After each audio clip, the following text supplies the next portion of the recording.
चलो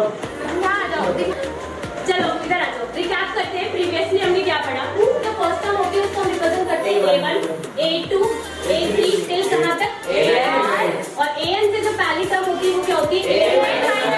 हमने पढ़ा एक पर्टिकुलर पैटर्न के बाद की जो लास्ट टर्म होती है वो क्या होता है? A = A प्लस में n माइनस में 1D, where n is number of terms and D is common difference। ठीक है,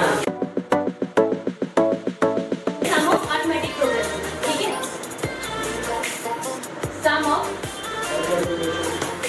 एक इधर में अरिथमेटिक प्रोग्रेशन।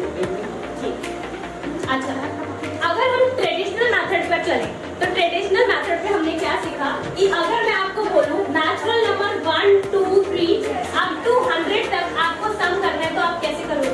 की बात करें तो अगर मैं पर्टिकुलर अगर तुम्हें लाइन वाइज में तुम्हें बोल भी दूं कि अगर एक लाइन ऐड करने बैठ जाए 1, 2, 3, 4, 5 अप टू कहां तक 10 तक, फिर कोई एक लाइन 11, 12, 13, 14 कहां तक 20 तक लग करे, एक 21 से लेके तुम्हारा 30 तक ऐसे करके भी अगर तुम ऐड करने बैठोगे तो बेटा इसमें भी आप लोग एक पैटर्न देखोगे। ठीक है, पैटर्न में क्या, अगर 1 to 10 तक आप प्लस करोगे तो आपको मिलेगा कि इनका जो सम आ रहा है वो कितना आएगा? ठीक है, 11 to 12 अगर इसको प्लस करोगे तो इसका पैटर्न आपको दिखेगा 155। यहाँ पे क्या आएगा? 155। अगला क्या आएगा? 355। और कहीं जाके यहाँ पे आपका क्या बच जाएगा? 955। और इन सबको अगर आप प्लस करोगे तो आपका क्या आएगा? 50। तो इनका जो सम आएगा वो सम ऑफ 100 टर्म्स कितना आएगा आपका? 50-50। ये आपका ट्रेडिशनल मेथड जिसको आपको ऐड करने में बहुत ज्यादा टाइम लगेगा। अब यहाँ पे देखो, अगर तुम्हें सम चाहिए 100 नेचुरल नंबर का तो यहाँ पे आप लोग एक पैटर्न देखोगे कि अगर आप फर्स्ट टर्म को लास्ट टर्म में ऐड करो तो आपको क्या मिलेगा? 101। ठीक है, अगेन टर्म को सेकंड लास्ट टर्म में ऐड करोगे तो आपको क्या मिलेगा? 101। थर्ड टर्म को थर्ड लास्ट टर्म से अगर आप ऐड करोगे 101। इस पैटर्न से हमने एक जनरलाइजेशन किया, एक फॉर्मूला बनाया जिसको आप क्या कहते हो? सम ऑफ एंड टर्म्स। देखते हैं कैसे। अगर मैंने सीरीज को S सेलेक्ट कर लिया तो इसको मैं ऐसे लिख सकती हूँ S = 1 + 2 + 3 + ऐसे तो हम पूरे प्लस 98 + 99 + 100। ऐसे ही सेम सीरीज अगर मैं उल्टा लिखूं तो भी तो ये ऐसी रहेगी ना? ठीक है, तो S = 100 + 99 + 98 ऐसे करते करते चलता जाएगा। यहाँ पे 3 + 2 + 1। ठीक है, अब आपको पता है हर किसी का आंसर कितना आ रहा है? 101।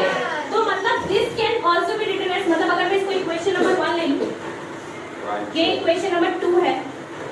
From adding equation 1 and 2, equation 1 and 2 आपको यहाँ पे एक S और एक S कितने मिले? 2S = देखो सबका सम तुम्हारा 101 आएगा। कितने टाइम आएगा? कितनी सीरीज है आपके पास? 100 सीरीज है।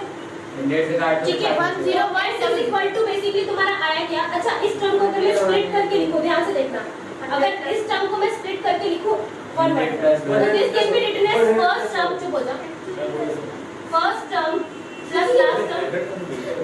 यस मैम, ये 100 ठीक है, और ये जो 100 है इसको नंबर ऑफ टर्म लिख लो,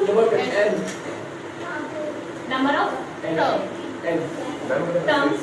ठीक है, अब जरा चेक करो S जो आएगा आपको वो क्या आएगा? फर्स्ट टर्म मतलब A1 ले लेते हैं, लास्ट टर्म मतलब L ले लेते हैं।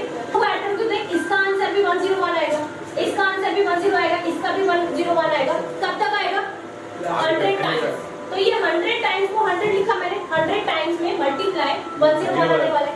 अब मैंने इस 101 को वापस बोला कि 101 बेसिकली है क्या? फर्स्ट टर्म प्लस में लास्ट टर्म, ऐसा लिख सकती हूं मैं। और ये जो 100 है ये क्या बच्चे? Number of terms. अब यहाँ पे देखो S 2S हो गया, इन सबको ऐड करके 100 × 101 है। अब जरा चेक करो इसका जो सम आएगा, मतलब S चाहिए ना मुझे बेसिकली, जो S आएगा वो कितना आएगा? फर्स्ट टर्म मतलब A1 प्लस में L, नंबर ऑफ टर्म्स को L ऐड कर लेंगे और ये वाला 2 कहां पे आ जाएगा? Divided by 2। ठीक है, तो एक फॉर्मूला तो तुम्हारा ये हो गया। ठीक है, number of term divided by 2 first term plus में लास्ट टर्म। और इसी फॉर्मूले को अगर आप खोलोगे तो ये कुछ ऐसा दिखेगा। देखो लास्ट टर्म का मतलब होता है an can be written as a plus में n माइनस में 1d। सही है,